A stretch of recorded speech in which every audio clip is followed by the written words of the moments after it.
ధర్మ సందేహాలు కార్యక్రమానికి సాదర స్వాగతం. ధర్మో రక్షతి రక్షితః. ధర్మాన్ని రక్షిస్తే ఆ ధర్మం మనల్ని రక్షిస్తుంది. ధర్మానికి కట్టుబడ్డ ఎంతో మంది పుణ్యాత్ములు, సత్పురుషులు మనకు సదా ఆదర్శప్రాయులు. వారి బాటలో నడుస్తూ ప్రతినిత్యం మనం ఎన్నో రకాల ధర్మాల్ని ఆచరిస్తూ ఉంటాం. చాలా సందర్భాల్లో ఇది చేయవచ్చో చేయకూడదో, చేస్తే ఏమవుతుందో, చేయకపోతే ఎలాంటి పరిణామాలు సంభవిస్తాయో అన్న సందేహం చాలా మందిని కలవరపెడుతుంది. అటువంటి వారి ధర్మ సందేహాలకు శాస్త్రీయ సమాధానాలు అందించడానికి మన ముందున్నారు హస్త సాముద్రిక సామ్రాట్, అమరావతి సిద్ధాంతి, ఆధ్యాత్మికవేత్త, మీ అందరికీ సుపరిచితులైన డాక్టర్ మాచిరాజు వేణుగోపాల్ గారు. వారితో మాట్లాడి మరిన్ని విషయాలు వారి మాటలో తెలుసుకుందాం. ఈనాటి కార్యక్రమాన్ని ప్రారంభిద్దాం. నమస్కారం అండి.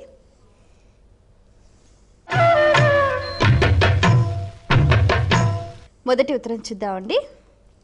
దీపక్ హైదరాబాద్ నుంచి రాస్తున్నారు. పూర్తి నిర్మాణం జరగని ఇంట్లో గృహప్రవేశం చేయవచ్చా, తెలియచేయగలరు అంటూ రాస్తున్నారు. పూర్తి నిర్మాణం జరగకుండా గృహప్రవేశ కార్యక్రమం నిర్వహించటం లేనిపోని అనర్థాలు కొని తెచ్చుకోవటమే అవుతుంది. అయితే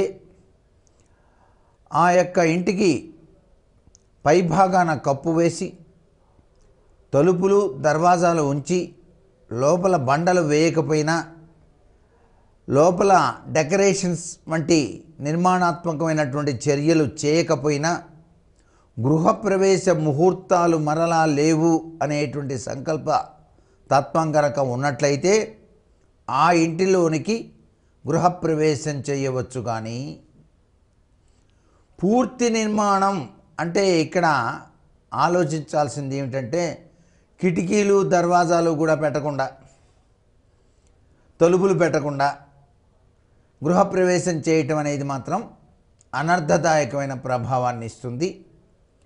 చిన్ని చిన్ని పనులు ఆపివేసి తర్వాత డబ్బులు వచ్చిన తర్వాత ఆ నిర్మాణాలు చేపట్టవచ్చులే అనుకున్నప్పుడు మాత్రం గృహప్రవేశం ముహూర్తాన్ని బట్టి చక్కగా ఇంటిలోనికి ప్రవేశించుకోవడంలో తప్పు లేదు అంటోంది శాస్త్రం. ఏది ఏమైనప్పటికీ కూడా ఇంట్లోకి వచ్చిన తర్వాత నిర్మాణపు పనులు చేపట్టడం అనేది చెప్పలేనంత తలనొప్పిగా ఉంటుంది. ఎందుకంటే మళ్ళీ సామాన్లన్నీ సర్దుకోవాలి. గోడకి సున్నం వేయటం అనేటువంటి చిన్న కార్యక్రమానికే చాలా తతంగా ఉంటుంది. ప్రతి సంవత్సరం కూడా ఇంటికి సున్నం కొట్టాలి కదా. తప్పనిసరిగా ప్రతి సంవత్సరం ఒక్కసారైనా వెళ్ళివేయాలి అంటోంది వాస్తుశాస్త్రం. కాబట్టి ఆ సమయంలోనే ఇంట్లో వస్తువులు, ఫోటోలు, మిగతావన్నీ జరుపుకొని ఆ యొక్క సున్నం కొట్టించేటప్పుడు, కలర్స్ వేసేటప్పుడు చాలా తతంగా ఉంటుంది. అటువంటిది పూర్తిగా నిర్మాణం కాకుండా ఇంట్లోకి వెళ్ళి గృహప్రవేశం చేసుకొని అమ్మయ్య చేసేసుకున్నాలే అని చెప్పేసి సంతృప్తి పడటం అంత మంచిది కాదు. ఏది ఏమైనప్పటికీ కూడాను ఇంటి నిర్మాణం పూర్తి అయిన పెదప గృహప్రవేశం చేసుకోవటం సర్వ విధాలా కూడా శ్రేయోదాయకవంతమైన ప్రభావాన్ని కలిగింపచేస్తుంది సుమా. మరి ఉత్తరం చూద్దామండి. ఈమెయిల్ ద్వారా అనిరుద్ రాస్తున్నారు. గృహశుద్ధి ఏ విధంగా చేయాలి, తెలియచేయగలరు అంటూ రాస్తున్నారు. గృహాన్ని శుద్ధి చేయటం అనేది తప్పనిసరిగా మనం ఎటు గృహప్రవేశం చేసేటువంటి సమయంలో గుమ్మడికాయ తీసుకొని, మంచి గుమ్మడికాయ, దానిలో పసుపు తర్వాత సున్నం కలిపిన నీరు పోసి, వాటిని ఎర్ర నీరు అంటారు. ఆ రెండిటికి కూడాను కలిపినప్పుడు ఎర్రగా తయారవుతాయి. నీటిలో సున్నం పసుపు వేస్తే ఎర్రగా తయారవుతుంది. ఆ నీటిని గుమ్మడికాయలో, మంచి గుమ్మడికాయలో పోసి మూతపెట్టి వేదమంత్రోచ్చరణ జరిగేటప్పుడు ఆ గుమ్మడికాయని ఇంటి ఆయనపు బ్రహ్మస్థానంలో పగలగొట్టేటువంటి సాంప్రదాయం ఉంది కదా. అది పరిపూర్ణమైనటువంటి శుద్ధి ఏర్పరుస్తుంది. అలాగే గోవును తీసుకెళ్తాం. గోమాత లోపలికి ప్రవేశిస్తుంది. చక్కగా ఆ తల్లి అనుగ్రహాన్ని ప్రసాదింపచేస్తుంది. ప్రతి ఒక్క గుమ్మం దగ్గర కూడాను 2 నిమ్మకాయలు కోసేసి 2 డిప్పలు కూడాను ఇట్లా చేయబెట్టి వదిలేస్తాం. పసుపు కుంకుమలో అద్ది తర్వాత కొబ్బరికాయ కొడతాం, నవధాన్యాలు చల్లుతాం. ఇది గృహప్రవేశ సమయంలో చేసేటువంటి శుద్ధి. ఇక అడపాదడపా ఇంటిలో ఏదైనా మైల సోకినప్పుడు, ఏదైనా పురుడు వంటి కార్యక్రమాలు జరిగినప్పుడు పుణ్యావచనము అని చెప్పేసి బ్రాహ్మణోత్తముడి చేత చక్కటి పూజాది కార్యక్రమం చేసి గృహంలో శుద్ధి కార్యక్రమాన్ని ఏర్పాటు చేస్తారు. దాన్నే పుణ్యాహవచనము అని చెప్పేసి అంటారు. ఆ పుణ్యాహవచనం చేసిన తర్వాత ఆ నీటిని 8 దిక్కుల్లో కూడా చల్లటం జరుగుతుంది. ఈ విధంగా చేయటమే శుద్ధిలో దాగినటువంటి పరమార్థం. అన్నిటికన్నా గొప్ప విషయం ఏంటంటే, గంగ గనక ఇంట్లో ఉంటే ప్రతి నెలా కూడాను ఆ గంగ నీటిని తీసుకొని మీ ఇంటి యొక్క సింహద్వారాలపైన అలా అలా అలా చల్లితే పరిపూర్ణమైనటువంటి శుద్ధి ఏర్పడుతుంది అని కూడా శాస్త్రం. అలాగే అసలు గృహిణి అనేటువంటి ఆ ఇంటికి దీపం ఇల్లాలు ప్రతినిత్యం కూడాను గోవు యొక్క పేడ నీటిలో కలిపి ఇంటి ముంగిట కలాపి చల్లి చక్కగా ముగ్గులు వేసినట్లయితే పరిపూర్ణవంతమైనటువంటి శుద్ధి ఆ గృహం యావత్తు జరిగినట్టు లెక్క. ఇప్పుడు ప్రతినిత్యం గోవు యొక్క పేడను ఉపయోగించడం అనేటువంటి సాంప్రదాయం మర్చిపోయాం. పట్టణాల్లో కుదరట్లేదు కాబట్టి పల్లెటూళ్ళలో అక్కడక్కడ కూడాను చేస్తూనే ఉన్నారు. గోవు యొక్క అత్యంత పవిత్రవంతమైనటువంటి ఆ యొక్క ఆవు పేడ, అలాగే ఆవు మూత్రం, అలాగే ఆవు పెరుగు, ఆవు పాలు, ఇవన్నీ కూడాను పంచగవ్యోపాసనా తత్వాన్ని ప్రసాదిస్తాయి. ఈ పంచగవ్యాలు అనేటువంటివి ఎల్లప్పుడూ కూడాను పరమ పవిత్రవంతమైనవే. అందుచేత యజ్ఞయాగాదులు చేసేటప్పుడు కూడా పంచగవ్యోపాసన చేయించే యజ్ఞం ప్రారంభించేటువంటి సంప్రదాయం మనకి కనిపిస్తుంది. శుద్ధి అనేటువంటి కార్యక్రమంలో ఇవన్నీ కూడాను చాలా చక్కటి పాత్రను వహిస్తున్నాయి. ఇకపోతే ఇళ్ళు శుద్ధి చేసుకోవాలంటే నరఘోష ఎక్కువగా ఉంది అనుకున్న వాళ్ళు వారానికి ఒక్కసారి ఇంట్లో మీరు నిత్యం తుడిచేటువంటి ఆ బొక్కెట్లో నీళ్లు పోసినప్పుడు దొడ్డుప్పు వేసి ఇల్లు గనక తుడిచినట్లయితే పరిపూర్ణవంతమైనటువంటి శుద్ధి ఏర్పడుతుంది. దాని ద్వారా నరఘోష ప్రభావం కూడా తొలగిపోతుంది అని చెప్పేసి ఇక్కడ గమనార్హం. పరిశుద్ధవంతమైనటువంటి ప్రభావాన్ని ఏర్పరిచేటువంటి విధి విధానంలో దేవతా మందిరంలో శుద్ధి కార్యక్రమం ఏర్పాటు చేయటం అనేటువంటిది మనం గ్రహణ సమయాల్లో చేస్తాం. గ్రహణం పట్టినప్పుడు విడిచిన తర్వాత పట్టు స్నానం, విడుపు స్నానం అయిన తర్వాత ఆ పూజా మందిరంలో ఉండేటువంటి వస్తువులన్నింటినీ కూడాను పులికాపు అని చెప్పేసి చక్కగా పులికాపు చేసి ఆ విగ్రహాలన్నింటినీ కూడా, పటాలన్నీ కూడా తుడిచి గంధం కుంకుమ బొట్లు పెట్టి ఆ యొక్క దీపపు కుందుల్ని కూడాను పరిశుద్ధంగా చేసి పుండరీకాక్ష అని చెప్పేసి ఆ విష్ణునామంలో దాగిన మధురమైనటువంటి ప్రభావాన్ని అర్థం చేసుకొని అపవిత్ర పవిత్ర వా సర్వావస్థాంగతోపివా అని నీళ్లు చల్లుతూ నిత్య పూజలు శుద్ధి తత్పరీత్యా చేసేటువంటి కార్యక్రమాలు. ఇన్ని రకాల శుద్ధులు ఉన్నాయి. ఒక శుద్ధి అనేటువంటిది ఇన్ని రకాలుగా ఉంటుంది కాబట్టి ఎవరికి ఏ రీతిన ఆ శుద్ధి కార్యక్రమం చేయాలో ఆ రీతిలో శుద్ధిని ఏర్పరిచేటువంటి విధి విధానం మన సనాతన భారతీయ సంస్కృతి సంప్రదాయాల్లో చోటు చేసుకుంది. శుద్ధి అనేది ఎందుకు చేస్తామంటే కల్మషం తొలగిపోయి చక్కటి పరిపూర్ణవంతమైనటువంటి లక్షణాన్ని ఆ గృహానికి ఇవ్వటానికి చేసేటువంటి ప్రక్రియే శుద్ధి. మరి ఉత్తరం చూద్దామండి. గాయత్రి వరంగల్ నుంచి రాస్తున్నారు. ఈశాన్య మూలలో అద్దం ఉంచవచ్చా తెలియచేయగలరు అంటూ రాస్తున్నారు. అద్దం అదృష్టాన్ని ప్రసాదిస్తుంది. అసలు సహజసిద్ధంగా ప్రతి గదిలో కూడాను తూర్పు ఈశాన్యం, ఉత్తర ఈశాన్యాల్లో అద్దాలు తగిలించుకుంటే విశిష్టవంతమైన లక్ష్మీదేవి యొక్క అనుగ్రహాన్ని ప్రసాదింపవచ్చు అని చెప్పేసి మనకు శాస్త్రవచనం. అద్దాలు ఎక్కడ తగిలించుకోకూడదు? పడమర వైపు, నైరుతిలోను, వాయవ్యంలోనూ అద్దాలు తగిలించుకోకూడదు.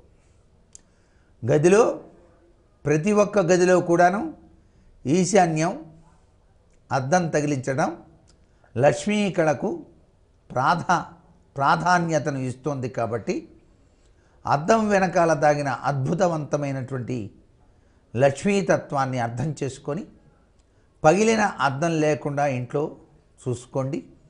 అద్దం పగిలిన వెంటనే దాన్ని చక్కగా నమస్కృతాంజలి ఘటిస్తూ తీయాలి. తీసి ఎక్కడైనా దూరంగా ఎవరు తొక్కని చోట పడవేసి రావాలి. కొత్త అద్దాన్ని మరలా అమర్చుకోవాలి. అద్దం పైన వివిధ రకాలైనటువంటి ఆకృతులతో చెక్కేటువంటి విధి విధానాలు ఈ మధ్య వస్తున్నాయి. అవి అంత మంచిది కాదు. వాస్తుశాస్త్రరీత్యా అద్దం ఎప్పుడు అద్దంగానే ఉండాలి. గుండ్రటి అద్దం కన్నా కూడాను దీర్ఘ చతురస్రాకార అద్దాలు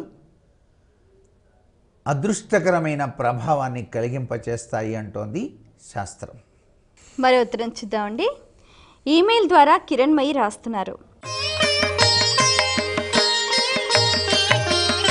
వాస్తు దోషం ఉన్నట్లు ఎలా తెలుస్తుంది తెలియచేయగలరు అంటూ రాస్తున్నారు. చక్కగా కష్టపడి పరిపిరి విధాలుగా ఆలోచన చేసి గృహాన్ని కట్టుకున్న తర్వాత ఆ ఇంట్లోకి ప్రవేశించిన వెంటనే 6 నెలల లోపే ఉపద్రవాలు గనక సంభవించినట్లయితే ఆ ఇంట్లో తెలియకుండా వాస్తు దోషం ఉన్నట్టే లెక్క. వాస్తు అనేటువంటిది మనిషి జీవితం మీద 20% పనిచేస్తుంది. గ్రహాలు అనేటువంటివి 60% పనిచేస్తాయి. దైవచింతన అనేది 20% పనిచేస్తుంది. గ్రహాలు బాగా లేనప్పుడు, దురదృష్టం పట్టి పీడిస్తున్నప్పుడు, దైవచింతన కూడా లేనప్పుడు, వాస్తు దోషం కూడా ఉన్నట్లయితే ఆ వాస్తు పామై కాటేస్తుంది అంటోంది శాస్త్రం. కేవలం వాస్తు మీదనే ఆధారపడి ఈ ఇంట్లో వాస్తు దోషం ఉంది కాబట్టి నేను ఇట్లా ఉన్నాను అనుకోవటం అంత సబబైనటువంటి విషయం కాదు. ఎవరి కర్మరీత్యా వారి యొక్క జీవిత గ్రహాల యొక్క పరిస్థితుల యొక్క ప్రభావరీత్యా ఆ వ్యక్తి ఉత్తమోత్తమైనటువంటి స్థితిగతులను సాధించడానికి ఆస్కారం ఉంది. దానికి తోడుగా వాస్తు కూడాను చక్కగా ఉన్నట్లే, దానికి తోడుగా దైవచింతన కనుక ఉన్నట్లయితే అతను పురోభివృద్ధి దశలో పైన సాగించడానికి ఆస్కారం ఉంటుంది. వాస్తు దోషం అనేటువంటిది సహజసిద్ధంగా కొన్ని విశేషాంశాల యొక్క ప్రక్రియను బట్టి ఆధారంగా ఉంటాయి. ఉత్తరం వైపు ఇల్లు కట్టుకున్న వాళ్ళు వాయువ్యంలో గేటు పెట్టారనుకోండి, పరిపూర్ణమైన వాస్తు దోషం. ఉత్తరపు వైపు వీధి ఉన్నవాళ్ళు ఉత్తర ఈశాన్యంలో గేటు పెట్టుకుంటారు, మధ్యలో పెట్టుకుంటారు. తెలియకుండా వాయువ్యంలో గేటు పెట్టుకున్నట్లయితే చాలా అనర్థదాయకమైన ప్రభావం వస్తుంది. బయటకు వించి వెళ్తూనే చెప్పచ్చు, ఇంట్లో పరమ వాస్తు దోషం ఉంది కదండి అని. అలాగే ఈశాన్యం తగ్గి ఆగ్నేయం పెరిగిన, నైరుతి బాగా పెరిగి ఆగ్నేయం తగ్గిన, ఈ యొక్క కొలతల యొక్క విశేషాంశాలు ఉంటాయి. అలాగే ఇల్లు చూడగానే ఒకవైపుకు తిరిగినట్టుగా ఉంటుంది. ఆ ఇంటికి కూడా వాస్తు దోషం ఉన్నట్టు లెక్క. ఎప్పుడు కూడా ఇల్లు కట్టేటప్పుడు చక్కగా దీర్ఘచతుస్రాకారంలో లేక చతురస్రాకారంలో పెట్టే ఆకృతిలో చక్కగా ఉండాలి. అంతేగాని ఓ మూలకు తిరిగో ఓ పక్కకు తిరిగో ఉన్నట్లయితే వాస్తు దోషం ఉన్నట్లే లెక్క. అంతేకాకుండా కొంతమంది వీధి ఒకవైపు సింహద్వారం మరొక వైపు పెడుతున్నారు. అది పరమ వాస్తు దోషం కింద లెక్క.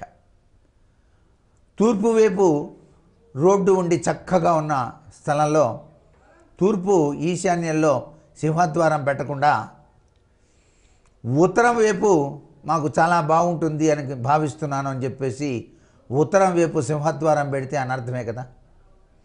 అలాగే ఉత్తరం రోడ్డు ఉండి అన్నిటికన్నా మిన్న తూర్పు అన్నారండి. సూర్యనారాయణమూర్తి తూర్పు వైపు కదా ఆయన ఉదయించేది. అందుచేత మేము తూర్పు సింహద్వారమే పెట్టి నడక సాగిద్దాం అనుకుంటున్నామండి అని కడితే అది కూడాను తప్పే అవుతుంది. కారణం, ఎటువైపు అయితే రాజవీధి ఉంటుందో ఆ దిశలోనే సింహద్వారం పెట్టి నిర్మాణాత్మకమైనటువంటి చర్యలు చేపట్టాలి. ఇవన్నీ వాస్తు దోషాన్ని పసిగట్టడానికి సహజసిద్ధమైన విధి విధానాలు. అంతేకాకుండా ఒక ఇంట్లోకి ప్రవేశించగానే అద్భుతవంతమైనటువంటి ప్రభావాలు కనిపించాలి. ఆ ఇంట్లో కాసేపు కూర్చుందాం, మాట్లాడుకుందాం, అబ్బా ఎంత బాగుందండి మీ ఇల్లు అనేటట్టుగా ఉండాలి. కానీ ఇంట్లోకి ప్రవేశిస్తూనే అబ్బబ్బబ్బా ఎందుకు వచ్చాను రా బాబో వెళ్ళిపోదాం అన్నట్టుగా మాత్రం అనిపించకూడదు. అలా అనిపించిందంటే అక్కడ తెలియని వాస్తు దోష ప్రభావం భూగర్భంలో ఉన్నట్టు లెక్క. అంటే ఆ భూమిలో ఎముకలు కానీ పుర్రెలు కానీ లేకపోతే ఏదైనా విచిత్రాతి విచిత్రమైన వస్తువులు కానీ ఉండి ఉండవచ్చు. భూమిని పరీక్ష చేసేటువంటి విధి విధానం కూడా ఉంది. వాసన చూసి ఆ భూమి సరైందా కాదా చెప్పేటువంటి వాళ్ళు కూడా ఉన్నారు. అదృష్టకరమైన భూమియా దురదృష్టకరమైన భూమియా అని చెప్పేసి చెప్పచ్చు. అందుచేత ఆ భూమి యజ్ఞయాగాదులు నిర్వహించిన భూమిగా ఉన్నప్పుడు ఆ ఇంట్లోకి ప్రవేశించినప్పుడు చాలాసేపు కూర్చోవాలనిపిస్తుంది. ఆహా పరమ పవిత్రవంతంగా ఉందండి ఈ గృహం అన్నట్టుగా. అంటే పూర్వీకులు నిత్యం కూడా మంత్రోపాసకులై నిత్యం కూడా యజ్ఞయాగాదులు నిర్వహించారు. వైసుదేవం అని చెప్పేసి వైసుదేవం ఉన్నటువంటి ఇల్లు చాలా పరమపావనవంతమైనదిగా మనకు శాస్త్రాల్లో చెప్పారు. అట్లా అని ప్రతి వాళ్ళు వైసుదేవం చేయలేరు కదండి. అందుచేత భూమి యొక్క తీరు తెన్నును బట్టి ఆ భూమిలో అదృష్టమా దురదృష్టమా చెప్పగల సమర్థత లక్షణాలు కలిగినటువంటి విశ్వకర్మలు ఈ పవిత్రావనంలో చాలామంది ఉన్నారు.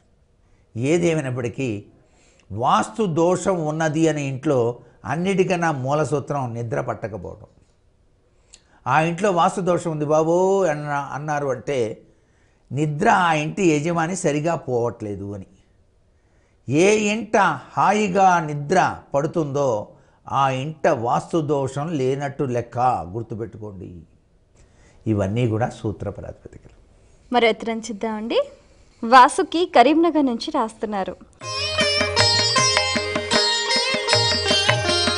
వీధిపోటు అంటే ఏమిటి, పరిహారం ఏమిటి తెలియచేయగలరు అంటూ రాస్తున్నారు.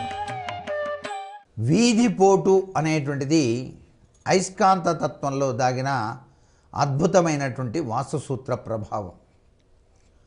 ఒక వీధి బాగా వస్తూ అది వీరు నివసించేటువంటి గుమ్మానికి కనుక తగిలినా లేక గోడ అంచుకు తగిలినా అది పోటు కింద లెక్కగా భావిస్తారు. పోటు అంటే బాధ అని. ఎందుచేత ఈ బాధ వస్తుందంటే ఆ వీధి గుండా అనేక మంది నడుస్తూ ఉంటారు కాబట్టి ఆ నడిచేటువంటి వ్యక్తులంతా కూడాను పరమ పవిత్రవంతమైనటువంటి వేదాధ్యయనం చేస్తూ మంత్రోచ్చరణ చేస్తూ నడవరుగా. రకరకాల మనోభావాలతో నడిచే వాళ్ళు ఉంటారు. దాంట్లో రకరకాల మనస్తత్వాలు మనుషులు ఉంటారు కాబట్టి ఆ మనస్తత్వాల యొక్క మనోభావన పరిస్థితి అయస్కాంత రీత్యా ఆ ఇంటి మీద ప్రసరించి ఇంట్లో ఉన్న వాళ్ళ కోపాలు తాపాలు గందరగోళాలు జరుగుతాయి అని చెప్పేసి వీధిపోటు పనికిరాదయా అన్నారు. అసలు విషయం ఇది అసలు. అయితే ఈ వీధిపోట్లో కూడాను చాలా చక్కటి వీధిపోట్లు ఉంటాయి. కొన్ని తూర్పు ఈశాన్యం ఉత్తర ఈశాన్యం వీధిపోట్లు చాలా ఉత్తమోత్తమైనటువంటి సత్ఫలితాన్ని ప్రసాదింపజేస్తాయి. ఆగ్నేయం వీధిపోటు నైరుతి వీధిపోటు చాలా అనర్థాన్ని కలుగు చేస్తాయి అని చెప్పేసి శాస్త్రం. మరి తెలియకుండా గృహం కట్టిన తర్వాత వీధిపోటు కనుక వచ్చిందనుకోండి, వాడు కొత్తగా నిర్మాణం చేసిన తర్వాత ఒక 2 ఏళ్లకి అటువైపు కూడా ఒక వీధి వేసి అట్నుంచి పూర్తిగా ఇంకొక వీధి వచ్చి తగులుతోందనుకోండి, ఈ వీధిపోటు మరి గణనలోకి తీసుకోవాలా అక్కర్లేదా? మీ ఇంటికి వీధి పోటు ఉంది కదండి అంటే సరిపోతుందా?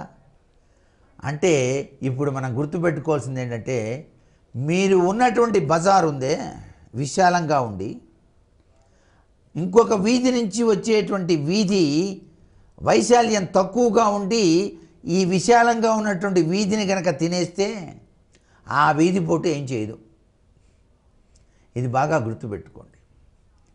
మీరు నివసించే ఇంటికి ఉన్నటువంటి ఆ యొక్క రాజవీధి అటువైపు ఎక్కడి నుంచో వస్తున్నటువంటి చిన్న సందులో నుంచి వస్తున్నటువంటి వీధి ఈ యొక్క మీరు నివసించేటువంటి వీధికి కనుక తగిలితే అది వీధిపోటు కాదు.